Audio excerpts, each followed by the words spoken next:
In this video, I'm going to be giving you guys a list of my top 10 favorite nano aquarium fish. Now, these fish are going to be ranked specifically from number 10 all the way down to number 1, and with that being said, let's get straight into the video. Before I begin, I want to quickly thank this video's sponsor, Hygger. Hygger is a brand that specializes in aquarium equipment. I personally like to get all my aquarium products from one place, and Hygger offers pretty much any fish tank product you need.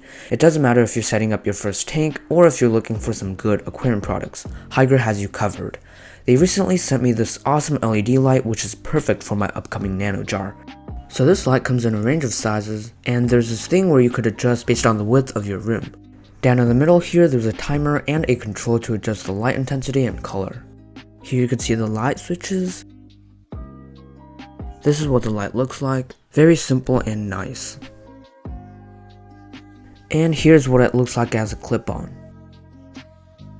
Lastly, there's a user manual which contains everything you'll need to know. Visit their Amazon store today to explore their wide range of products and upgrade your fish tank hobby. Links in the description below. Now back to the video. Coming in at number 10 is the Threadfin Rainbowfish. These fish are super duper pretty. They've got these beautiful fins. Threadfins don't get really big, they grow to around 2 to 3 inches max, and they will look really nice if you keep a group of them in a planted aquarium. But yeah, these guys are great nano fish. They're generally hardy, although they can get sensitive to some water parameter changes, and they're also very peaceful. For the tank size, I recommend at least 20 gallons, but if you keep 1 or 2, then maybe you can get away with 15 gallons, but on the safe side, at least 20 gallons. So Threadfin Rainbowfish are definitely a great fish and a good nano fish to consider. Number 9 on the list, we have the clown Kilifish. These Kilifish only grow to around 1 inch. They get their nickname from the colors and the stripes along their body, and they're a really colorful and top-dwelling nano fish. Clown Kilifish are curious fish. They always swim near the surface, and they're also a great centerpiece. You could keep a pair of them in a 5-gallon or even more in 10 gallons and above. But whatever you do, try not to keep 2 males in a same tank, because in that case, you're pretty much guaranteed that there's going to be some fighting. So if you want to keep it safe, then just keep 1 male and 2 or 3 females. They're mostly sold when they're only half an inch long, and they're not going to display their colors until you bring them home and they get settled down for a while. But these small species of Kilifish are one of the few species that can live in a small 5-gallon nano tank. Number 8 on the list is the albino Corydora. Now the reason I chose this specific type of cory is because albino Corydoras are probably the most hardiest cories out there. They're not like some that are super sensitive, and they simply look fantastic. They grow to a max size of 2.5 inches, which is not big at all, so in a 10-gallon you could keep probably a school of 5. And for these cories, I will recommend at least a 10-gallon. You shouldn't have much difficulty finding albino cories, as they're pretty popular and you could find them pretty much anywhere, which is another reason to love these fish. Next up on the list, we have the chili rasbora. Chili rasboras are these small red nano fish. They get their name from their shape and color, which is kind of like a red chili. Now these fish can be kept in groups of 5 and above.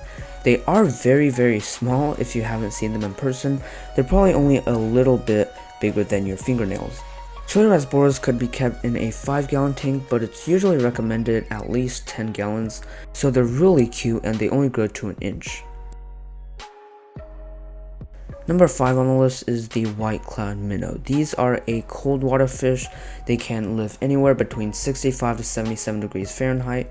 Many people keep these guys in outdoor ponds as they could tolerate pretty low temperatures. Some people have even kept them like in temperatures of under 50 degrees Fahrenheit, which I haven't tried. All my tanks are pretty tropical, like around 78 degrees. And they do fine in tropical environments, but they also do well in very low temperatures. So I would say these fish grow to around 1.5 inches. The minimum tank size would be 10 gallons, straight up 10 gallons. I wouldn't recommend anything lower than that, as they do like the space. If you go to your local fish store, you're either going to find these golden white cloud minnows or the regular white clouds. Honestly, I think they're both great fish. The regular white clouds get a tad bit larger, but not much. Their care, their requirements, it's all the same, so it's really just up to you which one you want.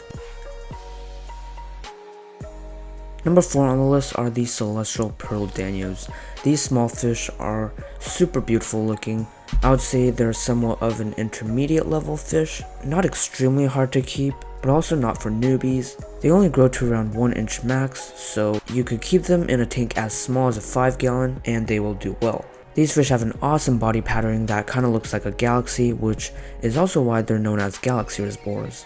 And the red and blue colors will make them really stand out in a planted aquarium. I would even go as far as to say that these are probably one of the most popular nano fish. They're a really popular choice amongst aquarists. CPDs are on the slightly pricier side, around $6 to $8 each where I live. Now you compare that to guppies, which are about $2, they're pretty expensive. If you're new to the hobby and just starting out, I wouldn't recommend this fish as it can get quite sensitive to water parameters sometimes, but if you've been keeping fish for a while now and want something new to try out, then I would consider giving these fish a chance.